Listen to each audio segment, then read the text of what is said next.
ଆଦିବାସୀ ସମ୍ପ୍ରଦାୟର 68 ପରିବାରର 200 ଜଣ ଲୋକ ଯେଉଁମାନେ ଧର୍ମାନ୍ତୀକରଣର ଦୁଷ୍ଟ ଚକ୍ରର ଶିକାର ହୋଇ ଅନ୍ୟ ଧର୍ମ ଗ୍ରହଣ କରିଥିଲେ, ସେମାନେ ସନାତନୀ ହିନ୍ଦୁ ଧର୍ମକୁ ପୁଣି ଫେରି ଆସିଛନ୍ତି।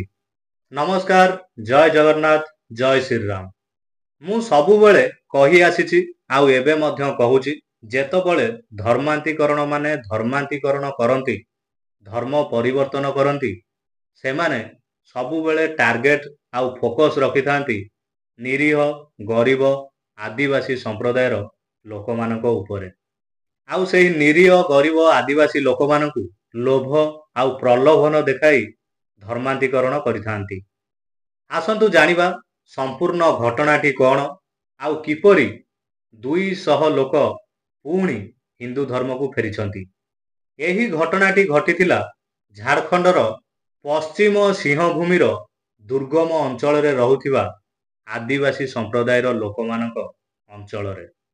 ସେଠାରେ ବାସ କରୁଥିଲେ 68 ଜଣ ପରିବାର, 200 ଜଣ ଲୋକ ଧର୍ମାନ୍ତୀକରଣର ଶିକାର ହୋଇଥିଲେ।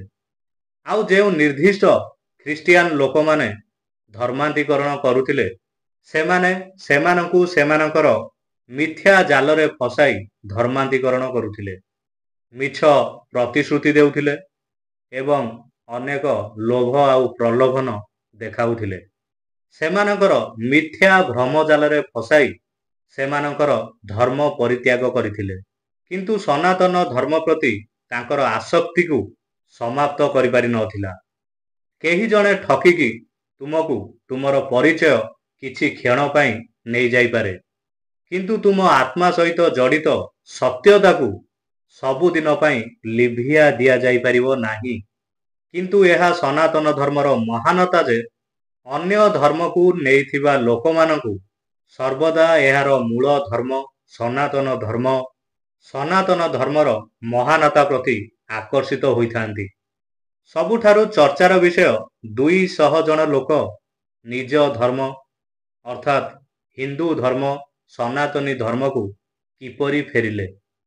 ଗତ କିଛି ଦିନ ମଧ୍ୟରେ ଶଙ୍କରାଚାର୍ଯ୍ୟ ସ୍ୱଧର୍ମାୟଣ ଅଭିଯାନ ଅଧୀନରେ ଜିଲ୍ଲାର ଅନେକ ଆଦିବାସୀ ଗ୍ରାମରେ ଧର୍ମ ସଞ୍ଚାର ସଭାରେ ଉଦ୍ବୋଧନ ଦେଇଥିଲେ, ଯାହା ଆଦିବାସୀ ସମ୍ପ୍ରଦାୟରେ ସନାତନ ଧର୍ମ ବିଷୟରେ ଜାଗୃତ କରିଥିଲା ଏବଂ ଲୋକମାନେ ଧର୍ମାନ୍ତୀକରଣର ଦୁଷ୍ଟ ଚକ୍ରକୁ ବୁଝିକି ନିଜ ଧର୍ମକୁ ଫେରିବା ପାଇଁ ଆହ୍ୱାନ ମିଳୁଥିଲା, ନିଜ ଧର୍ମକୁ ଫେରିବା ପାଇଁ ପ୍ରେରଣା ମିଳୁଥିଲା।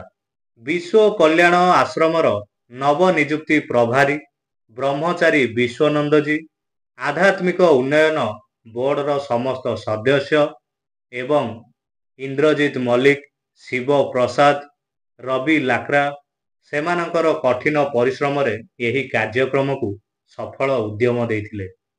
ଗୋଇଲାକାରା ବ୍ଲକର ପାର୍ଲିପୋଷ ଗ୍ରାମରେ ଜଗଦ୍ଗୁରୁ ଶଙ୍କରାଚାର୍ଯ୍ୟ, ସ୍ୱାମୀ ସଦାନନ୍ଦ ସରସ୍ୱତୀଜୀ ମହାରାଜଙ୍କ ଉପସ୍ଥିତିରେ ବିଶ୍ୱ କଲ୍ୟାଣ ଆଶ୍ରମ ଦ୍ୱାରା ଆୟୋଜିତ 56ତମ ମାଗଣା ଚିକିତ୍ସା ସେବା ଶିବିରରେ ପଶ୍ଚିମ ସିଂହଭୂମି ଜିଲ୍ଲାର ଦୁର୍ଗମ ଅଞ୍ଚଳରେ ବାସ କରୁଥିବା 68 ପରିବାର ଏବଂ ଆଦିବାସୀ ସମ୍ପ୍ରଦାୟର ବାସ କରୁଥିବା 200 ଜଣ ଲୋକ ସ୍ୱଧର୍ମାୟଣ ଅଭିଯାନ ଅଧୀନରେ ସେମାନେ ନିଜ ନିଜର ଧର୍ମକୁ ଫେରିଥିଲେ।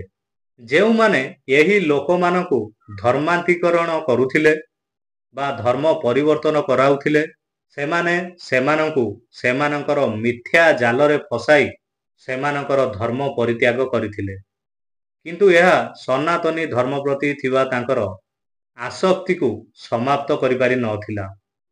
ଏହାପରେ ସମସ୍ତେ ଜଗଦ୍ଗୁରୁ ଶଙ୍କରାଚାର୍ଯ୍ୟଙ୍କ ହାତରୁ ଗଙ୍ଗାଜଳ ପିଇ ଜୟ ଶ୍ରୀରାମଙ୍କ ନାରା ଲଗାଇ ଜୟ ଶ୍ରୀରାମଙ୍କ ନାମ ଜପ କରି ହିନ୍ଦୁ ଧର୍ମକୁ ଫେରିଥିଲେ। ଆଉ ଏହି ସମୟରେ ଜଗଦ୍ଗୁରୁ ଶଙ୍କରାଚାର୍ଯ୍ୟ ମହାରାଜ ସେହି ଲୋକମାନଙ୍କୁ ସନାତନୀ ଧର୍ମର ମହିମା ଆଲୋକିତ କରି ଅନେକ ଜିନିଷ ମଧ୍ୟ ବୁଝାଇଥିଲେ। ସାବଧାନ ରୁହନ୍ତୁ, ସତର୍କ ରୁହନ୍ତୁ, ଧର୍ମାନ୍ତୀକରଣ ଠାରୁ ଦୂରରେ ରୁହନ୍ତୁ।